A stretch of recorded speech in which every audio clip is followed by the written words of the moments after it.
कितने बड़े संकट से बचाया उन्होंने। एक प्रधान जी को हटा करके प्रधानमंत्री बचा लिया आपने। और ऐसा अध्यक्ष महोदय आंदोलन किसी ने नहीं देखा जिस आंदोलन में नई पीढ़ी के लोग, कम उम्र के लोग निकल करके आ गए और जो नारे दिए गए।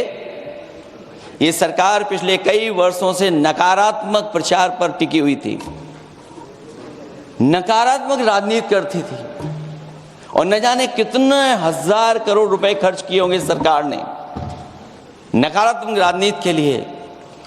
लेकिन नई पीढ़ी को मैं बधाई देना चाहता हूं, उनके मनोबल को और उनकी एकता को, और जिस तरीके से उन्होंने प्रचार किया, अंततः सरकार को झुकना पड़ गया। भाजपा वचन नहीं देती, जुमला देती है। तो मुझे उम्मीद है कि सभी युवा नौजवानों का जो मांग की है उन्होंने, उन सभी मांगों को सरकार स्वीकार करेगी। और सरकार ये भी स्वीकार कर लिया होगा कि कोई दल मजाक में बना तो कितनी बड़ा दल बन गया। जो कोई चीज मजाक से शुरू हुई वो कितना सीरियस हो गई, और इतना सीरियस हुई कि हमारी सरकार लोकतांत्रिक हो गई कि जो उनको धरने पे बैठने दिया। सरकार लोकतांत्रिक थी कि उन्हें धरने पर बैठने दिया। हमने वो भी समय देखा है कि जहां पर धरने पर नहीं बैठने दिया, वर्षों वर्ष लोग बैठे रहे धरने पर, उनकी सुनी नहीं गई। इसी दिल्ली को घेरा था किसानों ने, और सरकार को लगा कि चुनाव आ गया तो सरकार ने तीनों काले कानून वापस ले लिए। जब सरकार घबरा जाती है, डर जाती है, तो सरकार स्वीकार कर लेती है। इसीलिए वो नारा मुझे अक्सर याद आता है कि झुकाने वाला चाहिए, सरकार भी झुकती है। जो विषय लाया गया है कि prevention of unlawful means act, सरकार को कम से कम ये बताना चाहिए था कि 2024 में जब ये लेकर के आए थे तो आज 2026 में कैसे पेपर लीक हो। और केवल गिनती के 1-2 पेपर लीक नहीं हुए हैं। ये ऐसा आंदोलन रहा जिसमें मां बाप और नई पीढ़ी के लोग सब जुड़ गए। अगर हम ये माने कि 20 लाख बच्चों ने परीक्षा लिखी थी और उनके घर परिवार के सदस्यों को हम इसमें जोड़ दें, दादा दादी, माँ बाप और परिवार का कोई सदस्य, तो 5 लोग प्रभावित थे। और 5 गुणा 20, 1 करोड़ लोग नाराज हुए सरकार से। और अक्सर हम पॉलिटिकल लोग हैं, हम लोग जानते हैं जब कभी आंदोलन करते हैं तो कितनी तैयारी करानी पड़ती है, गाड़ियों का इंतजाम, खाने का इंतजाम और इंतजाम। लेकिन ये पहला आंदोलन देखा कि जिसमें माँ बाप भी जुड़ गए और कहा कि जाओ बच्चों आंदोलन करो, हम आपके साथ हैं। ये पहला आंदोलन ऐसा देखने को मिला है।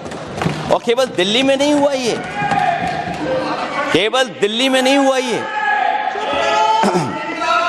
अगर ये बात गलत है, अगर ये बात अध्यक्ष महोदय गलत लग रही है, तो देश के होम मिनिस्टर साहब को ले आइए, वो सब एक्सप्लेन कर देंगे।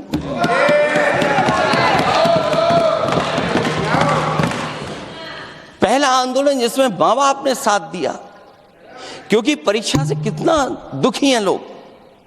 ये जो परीक्षाएं लीक हुई हैं, कई महीनों पहले ये किताब बना दी थी। और अध्यक्ष महोदय, जो लोग चढ़ावा चोरी नहीं बचा पाए, वो पेपर लीक कैसे बचा पाएंगे? जो भगवान के दरबार से दान गायब हो गया, दान चला गया, वो लोग पेपर लीक बचाएंगे? किस कानून को, जो कानून पहले बनाया उसी कानून का संशोधन करके लेकर आए हैं? किसकी आंखों में आप धूल झोंक रहे हैं? और अगर कानून से बच रहा होता तो भाजपा की 10 साल की सरकार में 20 परीक्षाएं कैसे लीक हो गई? 20 परीक्षाएं लीक हुई अध्यक्ष महोदय, जिसमें कोर्ट तक जाना पड़ा, उसके बाद परीक्षा रद्द हुई है। दरोगा भर्ती का पेपर लीक हो गया, जूनियर इंजीनियरिंग के भर्ती का पेपर लीक हो गया, ग्राम विकास पंचायत अधिकारी का पर्चा लीक हो गया, नलकूप चालक भर्ती का, यूपी टीईटी का परीक्षा लीक हुआ, और एक बार नहीं हुआ 3 बार पेपर लीक हुआ यूपी टेट का। हाई स्कूल बोर्ड का परीक्षा लीक कर दिया, इंटरमीडिएट की बोर्ड की परीक्षा लीक हुई, इंटरमीडिएट का फिर परीक्षा का लीक हुआ, कई बार हुई, सिपाही भर्ती लीक हुई। आप सोचिए कितनी परीक्षाएं लीक हुई हैं। और नीट परीक्षा कोई पहली बार लीक नहीं हुई, दोबारा लीक हो गई, कानून बनने के बाद लीक हुई। सहायक प्रोफेसर भर्ती लीक है, लेखपाल भर्ती लीक हुई। यूपी जैसे स्टेट जो सबसे बड़ा स्टेट है, जहां से प्रधानमंत्री चुन करके आते हो, वहां तक पेपर लीक हो जा रहा है। और जो संस्था परीक्षा एग्जामिनेशन करा रही है, वो एनटीए में भी आउटसोर्स कर दिया आपने। हम विपक्ष के लोगों को तो डर ये लगता है अध्यक्ष महोदय, कहीं ऐसा ना हो कि ये पूरी सरकार को आउटसोर्स कर दें। आउटसोर्स सरकार है जो सबसे विश्वसनीय संस्था है, उसमें आउटसोर्स पे आपने कर्मचारियों को रखा हुआ है। किस बात की जवाबदेही है? यही अकाउंटेबिलिटी है आपकी? कहीं अकाउंटेबिलिटी ये तो नहीं है? आप अकाउंटेबिलिटी को ये कहीं समझ बैठे हो कि अकाउंट को भर दे वो एबिलिटी वाला ही हमें चाहिए? कहीं वो अकाउंटेबिलिटी तो नहीं है? आप बताइए, एनटीए को आउटसोर्स किया हुआ है आपने। जिस संस्था की जिम्मेदारी है महत्वपूर्ण परीक्षा कराने की, उसमें सब आउटसोर्स। और ये सच कहा कि कांग्रेस पार्टी के माननीय सदस्य ने मांग की है कि वो हम लोगों को पता होना चाहिए आखिरकार कौन लोग थे जो आउटसोर्स होकर के बैठ करके परीक्षा में इस तरह की घोटाला कर रहे थे। आखिरकार जवाबदेही क्या है, किसकी थी? और फिर केवल नीट की परीक्षा की बात करें और परीक्षाओं की बात करें, अगर हम अध्यक्ष महोदय, जब से सरकार बनी है तब से सरकार की कोशिश रही है कि शिक्षा, परीक्षा और यूनिवर्सिटी का ताना बाना पूरा ध्वस्त हो जाए, उसको एक रंगी बना दें हम, उसमें अंडरग्राउंड अनरजिस्टर्ड लोग शामिल हो जाएं। ये पिछले जब से भारतीय जनता पार्टी की सरकार आई है तब से हो रहा है। और फिर शुरुआत कहां से होती है? क्योंकि आप नहीं चाहते कि देश के गरीब लोग पढ़ें लिखें, आगे बढ़ें। सरकार ने सबसे पहले हमला किया प्राइमरी स्कूल पर, और प्राइमरी स्कूल कितने बंद किए हैं आपने? जहां से बच्चे की शिक्षा की यात्रा शुरू होती है। एक गरीब परिवार का बेटा, बच्चे कहां से पढ़ करके निकलते हैं? सबसे पहले प्राथमिक शिक्षा सरकारी स्कूलों से पढ़ करके निकलते हैं। हमारे बहुत सारे माननीय सदस्य होंगे, वो उन्हीं प्राथमिक विद्यालयों से पढ़ करके आज इस सदन तक पहुंचे होंगे। आपने सबसे पहले स्कूलों पे हमला किया, और प्राइमरी से लेकर के नौकरी तक पे आपने हमला किया है। युवाओं के भविष्य पर आपने चोट पहुंचाने का काम किया है। और जो प्राइमरी स्कूल जो आपने बंद किए हैं, वो इसीलिए बंद किए हैं आपने कि पिछड़े, दलित और गरीब के वर्ग के परिवारों के बच्चे पढ़ लिख न जाएं। क्योंकि आज भी अगर हम देखते हैं प्राइमरी स्कूल में कौन पढ़ने जा रहा है? सबसे समाज के गरीब परिवार के बच्चे पढ़ करने जा रहे हैं। सबसे पहला हमला आपने वही किया, और इसीलिए किया क्योंकि नींव पर ही अगर हमला होगा तो ये आगे नहीं बढ़ पाएंगे। जो आंकड़े सरकार के बताए गए हैं, 1 लाख से ज्यादा सरकारी प्राइमरी स्कूल बंद कर दिए सरकार ने। और अगर ये बात गलत है तो हमें उम्मीद है सरकार इस पर भी जवाब देगी। और अगर हम आंकड़े निकालें तो जो आंकड़े दिखाई दे रहे हैं, यूपी में सबसे ज्यादा प्राइमरी स्कूल बंद हुए हैं। और ये सरकार के आंकड़े हैं कि 7 लाख से ऊपर विद्यालय थे जो अब 6 लाख रह गए हैं। और यूपी में तो सबसे ज्यादा बंद हुए हैं। उत्तर प्रदेश में 26,386 सरकारी प्राइमरी स्कूल बंद कर दिए सरकार ने। और केवल प्राइमरी स्कूल बंद नहीं किए हैं, नौकरी पे भी हमला किया है। 69,000 शिक्षक भर्ती को लेकर के बड़े पैमाने पर घोटाला किया गया। और घोटाला इतना बड़ा है कि वो सभी कोर्टों में गए हैं और पिछले कई वर्षों से आंदोलन कर रहे हैं। कोई स्थान नहीं बचा अध्यक्ष महोदय जहां पर वो शिक्षक भर्ती के लोग न गए हों। मंत्रियों के यहाँ गए, आंदोलन किया है, हाई कोर्ट गए, सुप्रीम कोर्ट गए हैं। लेकिन देखिए सरकार भी कमाल की है कि सरकार उनको नौकरी नहीं देना चाहती। और इसलिए नौकरी नहीं देना चाहती है क्योंकि उन्होंने भर्ती गलत की है। और भर्ती में जिन लोगों का अधिकार छीना है वो सबसे ज़्यादा पिछड़े और दलित परिवार के बेटे, जिनका अधिकार इस सरकार ने छीना है। और ये अगर बात नहीं ठीक है तो हमें उम्मीद है कि सरकार इसका भी जवाब देगी। माध्यमिक स्कूलों को भी बंद किया जा रहा है और बड़े पैमाने पे स्कूल बंद हुए हैं। और जो बोर्ड की परीक्षाएं लीक हुई हैं, पूरे देश में बड़े पैमाने पर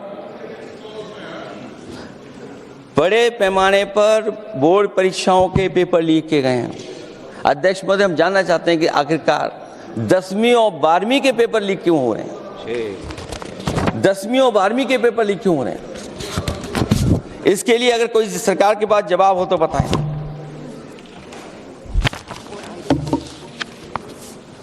और जो बच्चों ने जान दी है नीट की परीक्षा में, जब परीक्षा का पेपर लीक हो गया है, अध्यक्ष महोदय, मैं अपनी तरफ से, पार्टी की तरफ से और सभी की तरफ से उन्हें श्रद्धांजलि देता हूं। और हमें उम्मीद है कि सरकार उन बच्चों की मांग मानेगी जिन बच्चों ने ये शर्त रखी है कि उनके परिवार के लोगों को 1 करोड़ मुआवजा दिया जाए। जब उच्च शिक्षा में जिस तरीके से भर्ती हो रही है अध्यक्ष महोदय, जो उच्च शिक्षा की भर्ती है उसमें जो अपॉइंटमेंट हो रहे हैं उनके बारे में तो क्या चर्चा करें कि जब संस्था पे सबसे ऊपर बैठा व्यक्ति ही अन्याय करेगा तो पूरी संस्था में अन्याय होगा। जब से ये सरकार आई है, जो बड़ी बड़ी संस्थाएं हैं उन सब संस्थाओं में एक रंगी लोगों को बैठा करके उन संस्थाओं को ध्वस्त करने का काम कर रहे हैं। और न केवल उन संस्थाओं को खराब कर रहे हैं बल्कि अध्यक्ष महोदय, उत्तर प्रदेश में एक स्वतंत्र सेनानी, उनके नाम पर यूनिवर्सिटी बनी, मौलाना जौहर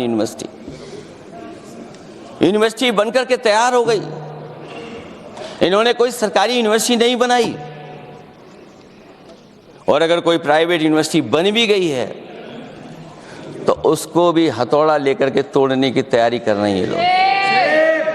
ये नफरत की राजनीति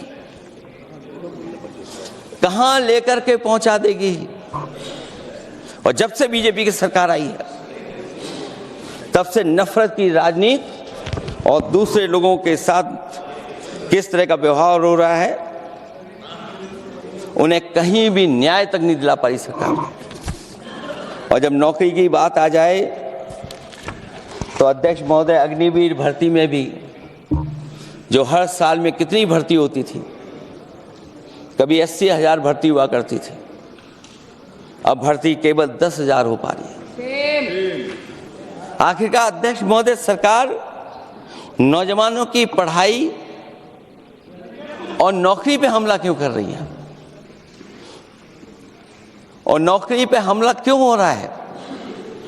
जब आप ये कहते हैं कि हमारे नौजवान हमारी डेमोग्राफिक डिविडेंड बन करके आए हैं, कहीं यही नौजवान हमारी आपदा न बन जाए, इसके बारे में भी सरकार को सोचना चाहिए। और मैं ये जरूर कहना चाहता हूं कि अध्यक्ष महोदय, अगर शिक्षा अच्छी होगी, परीक्षा सच्ची होगी तो तरक्की भी पक्की होगी। और ये तरक्की नहीं चाहते हैं, इसीलिए शिक्षा पर और परीक्षा पर हमला कर रहे हैं। मैं इन्हीं शब्दों के साथ अध्यक्ष महोदय आपका धन्यवाद देता हूं। और जो बिल लेकर के आए हैं आप, बिल तो 24 में भी लेकर के आए थे आप, जो 24 में बिल लेकर के आए तो उसके बाद नीट परीक्षा का पेपर लीक क्यों हो गया, ये आप बता देना मंत्री जी। आपको एक कानून बनाने के बाद दूसरा कानून बनाना पड़ रहा है, ये क्या वजह है? और आपको मंत्री जी का स्वागत इसलिए करना पड़ रहा है कि आपको संकट से बचा लिया।